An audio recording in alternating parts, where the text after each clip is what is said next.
Salut les penseurs libres. Aujourd'hui pour ma première vidéo d'analyse financière, je vais vous présenter HD sous son meilleur jour. HD, communément appelé Home Depot, est une entreprise de distribution américaine pour l'équipement de la maison, principalement dans le bricolage et le jardinage. The Home Depot est le numéro 1 mondial de la distribution de détail de produits de rénovation résidentielle. La commercialisation des produits est assurée à travers un réseau de plus de 2000 magasins dont la répartition est 86% aux États-Unis, 8% au Canada et 6% au Mexique. Donc on va commencer avec du très lourd.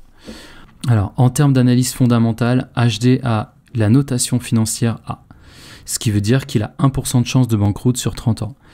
Il a un avantage concurrentiel durable sur le long terme.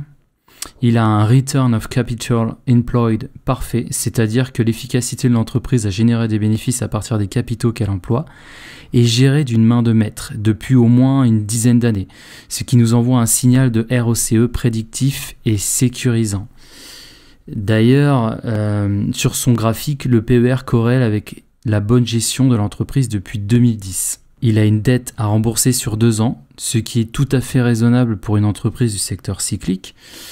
L'entreprise dépense son free cash flow de manière extrêmement raisonnable et cela depuis au moins une vingtaine d'années. Le nombre d'années consécutives des dividendes s'élève à 14 ans, ce qui envoie un bon signal pour l'avenir. À l'échelle européenne et par abus de langage, on pourrait presque l'inscrire dans la catégorie des aristocrates dividendes. Et enfin, Guru Focus, qui classe l'entreprise selon 3 grands critères majeurs qui sont la qualité de l'entreprise et son management, la croissance et la valorisation de l'entreprise, ainsi que la sécurité des dividendes.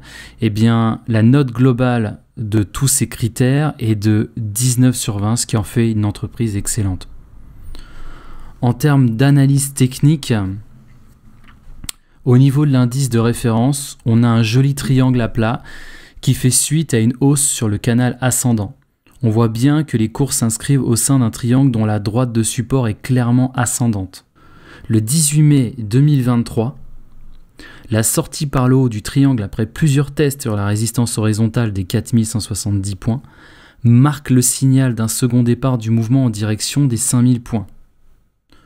On a donc une rupture de la résistance le 18 mai 2023 avec un quasi-Maru Bosu à petite mèche qui apparaît comme un signal de force vers le haut. Au niveau de HD, on a un triangle plat descendant qui marque une continuité vers la baisse. Donc sans la référence indicielle, on aurait tendance à croire qu'il vaudrait mieux s'abstenir d'acheter. Donc j'ai attendu patiemment une rupture du triangle pour rompre avec cette figure d'hésitation. La rupture a lieu le 17 mai et a été maintenue les 2 jours suivants. La tendance de fond de marché étant claire, il s'agit d'une figure de retournement, donc un retour à la hausse.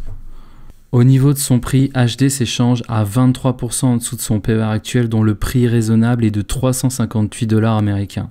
Donc tant que vous n'aurez pas franchi ce prix, l'action sera en promo. Après, il est toujours possible de l'acheter 10% au-dessus de ce PER, mais dans ce cas, il faudra mieux se focaliser sur du trading long terme pour être gagnant. Et c'est cette stratégie que je privilégie. J'ai donc placé un ordre d'achat pendant l'ouverture des marchés à 1000 $ le vendredi 19 mai 2023 pour un prix de revient à 292 $. Bien évidemment, pour ceux qui veulent investir sur le long terme, l'action peut également s'acheter sur un PER comme Linksea. Je vous laisse par ailleurs un lien de parrainage si vous voulez gagner 50 € après ouverture de votre contrat. Voilà, j'espère que cette vidéo vous aura éclairé. Sachez que je ne suis ni trader ni conseiller en investissement, alors je ne pourrais être tenu responsable de vos choix. Cette vidéo est faite dans le but de vous aider dans vos recherches et ne constitue pas le critère de choix pour vos investissements. N'hésitez pas à liker si vous avez aimé cette analyse, et moi je vous dis ciao.